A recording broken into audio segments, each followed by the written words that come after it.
Keiko fala em prudência antes de proclamação do resultado no Peru. A candidata de direita Keiko Fujimori afirmou nesta segunda-feira 29/6 que aguarda com muita humildade, prudência e responsabilidade a proclamação oficial do resultado das eleições presidenciais no Peru. A declaração ocorre logo após a conclusão da contagem de votos pelo Escritório Nacional de Processos Eleitorais, ONP. Em suas redes sociais, Keiko ressaltou que 100% das atas foram processadas e que todas as contestações enviadas aos jurados eleitorais especiais, JE, foram devidamente resolvidas. Embora a apuração tenha chegado ao fim, o país ainda aguarda a proclamação oficial pelo Júri Nacional de Eleições, JNE, órgão responsável por declarar, de fato, o vencedor do pleito. Keiko Fujimori aparece como a virtual vencedora após uma disputa acirrada contra o candidato de esquerda Roberto Sanches. Com o encerramento da contagem, que se estendeu por 23 dias desde o segundo turno, realizado em 7 de junho, a ONP confirmou que a candidata terminou à frente nos votos válidos. Caso o JNE ratifique esses números, Fujimori assumirá a presidência e se tornará a 9ª pessoa a ocupar o cargo em apenas uma década, um reflexo direto da crônica instabilidade política que atravessa o Peru. Aos 51 anos, Keiko disputou a presidência pela 4ª vez.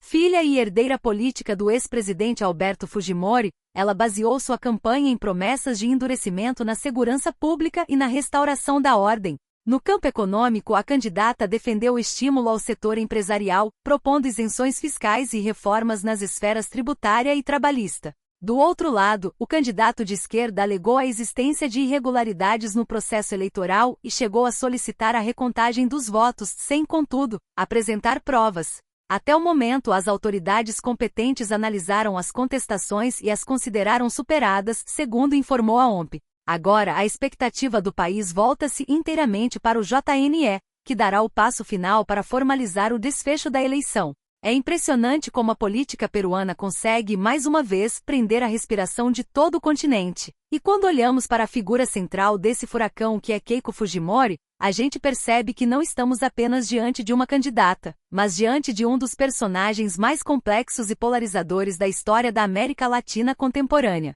Para entender o peso desse momento, precisamos olhar para trás, para essa trajetória que começou muito antes das urnas eletrônicas e das redes sociais. Keiko, que hoje se apresenta com esse discurso de prudência e sobriedade, é, acima de tudo, a filha de Alberto Fujimori, aquele que governou o Peru com mão de ferro nos anos 90. Ela nasceu em Lima e desde muito jovem foi lançada ao centro do poder, assumindo o papel de primeira-dama ainda na adolescência, quando seus pais se separaram. Esse batismo de fogo no palácio do governo não foi apenas um detalhe biográfico, foi a sua escola de vida pública. Ela teve que aprender a navegar em águas extremamente turbulentas enquanto o pai consolidava um regime que até hoje divide o país entre quem o vê como o homem que derrotou o terrorismo e estabilizou a economia, e quem o enxerga como um autocrata que pisoteou as instituições democráticas. Quando Keiko iniciou sua própria carreira política lá atrás, logo após seus estudos nos Estados Unidos, na Universidade de Boston e na Colômbia, ela sabia que carregava um sobrenome que era, ao mesmo tempo, um passaporte para o apoio popular massivo e um alvo permanente para a oposição. Ela foi eleita deputada em 2006, sendo a mais votada daquele pleito, o que já dava o tom do fenômeno que ela representava.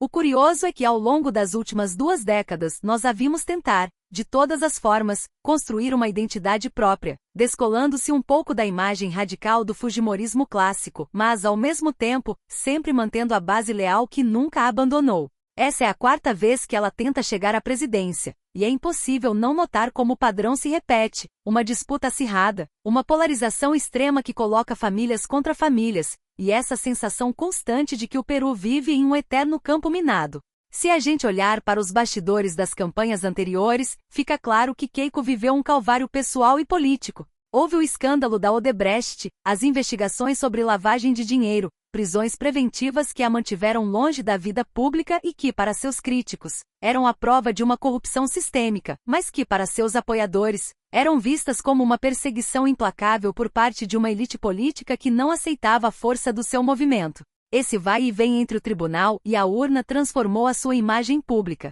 Ela deixou de ser apenas a herdeira política para se tornar uma sobrevivente da política, alguém que aprendeu que no Peru o poder é fugaz. E é justamente aqui que a notícia de hoje ganha um contorno especial. Ao falar em prudência e humildade, Keiko está tentando, talvez, virar uma página de uma carreira marcada por confrontos diretos. Ela sabe que se o Júri Nacional de Eleições oficializar sua vitória, ela não herdará apenas o cargo, mas uma nação estilhaçada. O cenário é francamente preocupante para quem observa de fora. 9 presidentes em 10 anos é um índice de instabilidade que derrubaria qualquer economia. E o fato de Keiko ter vencido com um discurso de segurança pública e reformas econômicas liberais mostra que a população peruana, exausta de tanta incerteza, buscou no passado uma promessa de ordem. Mas resta a dúvida: será que o fujimorismo, mesmo repaginado, consegue oferecer à união que o país precisa?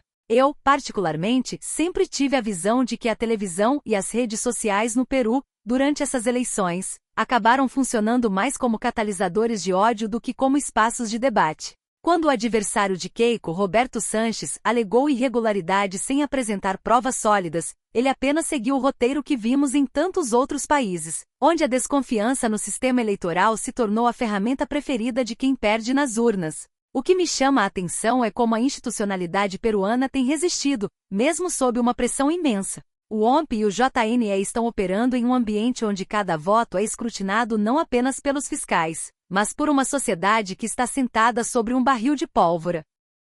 Para mim, o que define esse momento da carreira da Keiko é a transição da militância agressiva para a necessidade de ser uma estadista. Ela passou a vida lutando para limpar o nome do pai, lutando contra processos judiciais e contra um estigma que a perseguiu por quase 30 anos. Se ela assumir, o desafio não será mais vencer uma eleição, mas sim provar que ela pode governar para quem não votou nela. A política peruana é uma lição de resiliência, mas também uma advertência sobre o custo da polarização. É fascinante observar como a história de Keiko Fujimori se entrelaça com a própria história do Peru moderno. Ela não consegue se separar desse contexto, e o país, por sua vez, parece incapaz de se desvencilhar dessa sombra. A prudência que ela clama agora é, na verdade, a única saída possível para que o Peru não entre em um ciclo de protestos ainda mais violento. A política muitas vezes é uma arte de esperar o momento certo, e após 23 dias de uma contagem de votos que parecia eterna, a espera dela, ao que tudo indica, chegou ao fim. Resta saber se o que vem pela frente será a pacificação que ela promete ou apenas mais um capítulo de uma instabilidade que parece não ter fim. É um momento histórico, sem sombra de dúvidas, e que vai definir não apenas o futuro dela, mas o destino de uma nação que, neste exato momento, aguarda com o fôlego preso o anúncio que pode, enfim, fechar essa ferida aberta pela contagem dos votos. Na minha visão, o Peru precisa muito mais do que um nome no cargo. Ele precisa de um projeto que entenda que a democracia não se constrói apenas com a vitória, mas com o respeito absoluto às instituições que, mesmo com todas as falhas, foram as únicas capazes de conduzir esse processo até aqui.